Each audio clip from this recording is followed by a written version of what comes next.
अस्सलाम वालेकुम दोस्तों, मैं हूं फयाज महमूद और आप देख रहे हैं फयाज महमूद यूट्यूब चैनल।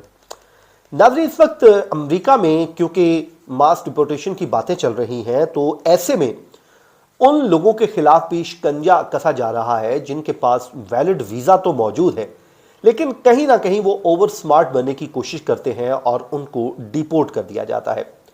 आज एक ऐसे ही शहरी, इंडियन शहरी की हम आपको कहानी सुनाने जा रहे हैं जिसको इसी चंद दिनों में 2-4-6 दिन पहले ही डिपोर्ट किया गया है न्यूयॉर्क एयरपोर्ट से। हालांकि उसके पास वैलिड वीज़ा भी मौजूद था, 5 साल का वीज़ा था, लेकिन उसको डिपोर्ट कर दिया गया क्योंकि उसकी 5 ऐसी मिस्टेक्स थीं जो उसकी डिपोर्टेशन की जो है बुनियादी जो है वो रीज़न बन गई।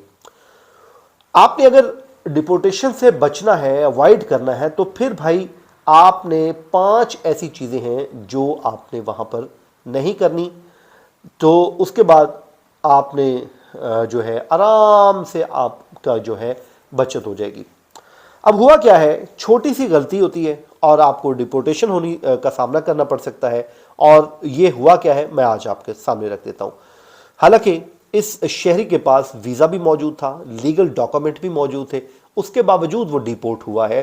तो उसकी वजह क्या है, आपको एक ज़हन नशीन कर लेना चाहिए। जब भी आपको B1 B2 वीज़ा मिलता है तो वो बुनियादी तौर पे विजिटर्स की जो कैटेगरी में आता है, और कि आप विजिट पे आ रहे हैं और विजिट करने के बाद आप अपने कंट्री में चले जाएंगे। अब होता यह है कि हमारे जो लोग हैं वो एक्साइटेड हो जाते हैं और उसके बाद वो ये समझते हैं कि भाई अब हमें ये वीज़ा मिल गया है और अब तो कोई जो अमेरिका का बाप भी हमें नहीं रोक सकता अपने मुल्क में दाखिल होने से। ऐसा नहीं है। वहाँ पर भी जब आप ओवर क्लेवर बनेंगे तो फिर आपके लिए मुश्किलात होंगी जो इस भाई साहब के लिए हुई हैं। क्योंकि आपको जब ये वीज़ा मिलता है तो आपने बताया होता है कि भाई मुझे कोई मीटिंग अटेंड करने जाना है, मुझे कॉन्फ्रेंस अटेंड करने जाना है, ये फ़लाँ प्रोग्राम है जिसके सिलसिले में अमेरिका जो जाना मेरे लिए बहुत ज़रूरी है, इसके बगैर वो कॉन्फ्रेंस मुनक्कद हो ही नहीं सकती।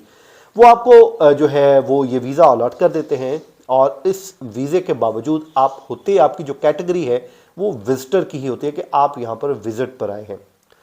अब इस शख्स ने किया क्या कि इसका 1 साल कबल जो वीज़ा लगा और उसके बाद जब ये वहाँ पर पहुँचा तो अब इसने वो तमाम तर बातें उस वक्त जो लिखी थी वो ज़ाहिर इंसान भूल जाता है। जब आपने कोई हमारे लोग सच्ची बात है 2 नंबरी करते हैं वीज़ा के वक्त कि वो जो बातें वो लिख देते हैं जो उन रियलिटी से ताल्लुक़ नहीं होता। जब उधर उनसे पूछा जाता है तो पता चलता है कि भाईजान ऐसा कुछ हुआ ही नहीं है। अब हुआ ये जनाब कि वो जो है उनसे भूल चुके हैं। अब इससे गलती क्या हुई, गलती इससे ये हुई कि इसने जब रिटर्न टिकट लिया, क्योंकि आपने रिटर्न टिकट लगाना होता है, तो इसने जो वापसी का टिकट था वो एक डमी ले लिया, फेक टिकट बनवा लिया कि भाई देखो जी मेरे को रिटर्न टिकट है। अब वो इतने पागल तो बैठे नहीं हुए हैं कि आप 2 नंबरियाँ करें। ठीक है, अगर वो खुद से आंखें बंद कर लें, इग्नोर कर लेंगे, यार जा चला जा, तो आप चले जाएंगे, लेकिन ऐसे नहीं होता जैसे आप समझते हैं। अब हुआ ये कि जब ये वहाँ पर एयरपोर्ट पर पहुँचे न्यूयॉर्क में, और वहाँ पर पहुँचने के बाद उन्होंने कहा कि लाएं जी अपना आप पासपोर्ट दिखाएं, और पासपोर्ट उन्होंने देखा। देखने के बाद उन्होंने कहा लाएं जी अपनी टिकट दिखाएं। अब होता यह है कि यहाँ से जब पाकिस्तान या इंडिया या यहाँ से लोग जाते हैं 14, 15, 16 घंटे की फ़्लाइट होती है, तो आपकी जैसे ही बोर्डिंग होती है तो उनके पास पूरी फ्लाइट का एक डाटा होता है कि भाई इसमें ये लोग आ रहे हैं, ये कैटेगरीज हैं।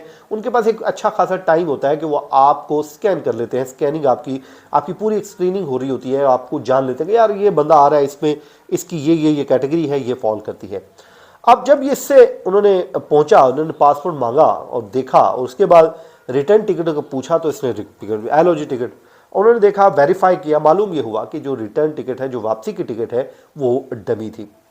अब उन्होंने कहा यार इस बंदे को थोड़ा सा चेक करें कि ये लगता है यहाँ पर किसी प्रोग्राम के तहत आ गया रहने के चक्कर में, ये वापसी का कोई इरादा इसका लग नहीं रहा।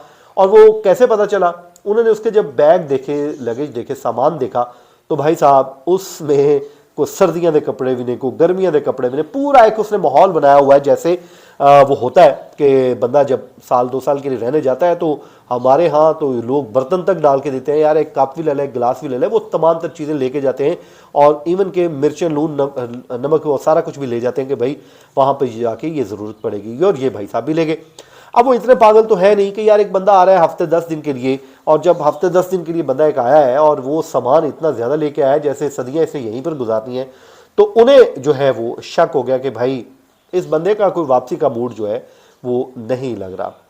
उसके बाद जो है भाई साहब को उन्होंने बिठाया 24 घंटे वहाँ पर, और बिठाने के बाद डिपोर्ट कर दिया, चल भी पुत्र अपने मुल्क, और वो अपने कंट्री में चला गया। अब जब ज़ाहिर है वहाँ से तो आप डिपोर्ट हो गए, लेकिन जब आप अपने कंट्री में आते हैं, खासकर जब पाकिस्तान में आते हैं या फिर इंडिया में आते हैं, तो पाकिस्तान में आपको FIA आते ही पकड़ लेती कि आजा भाई, ये तुम क्या 2 नंबरी करके गए थे। हालांकि वैलिड वीज़ा है, उसके बावजूद आपने क्या ज़रूरत है, पैसे ना बचाएं, आपने रहना भी है तो कोई तरीके से जाएं, और वहाँ पर जाके लीगल तरीके से जा रहे हैं तो लीगली वहाँ पर रहें।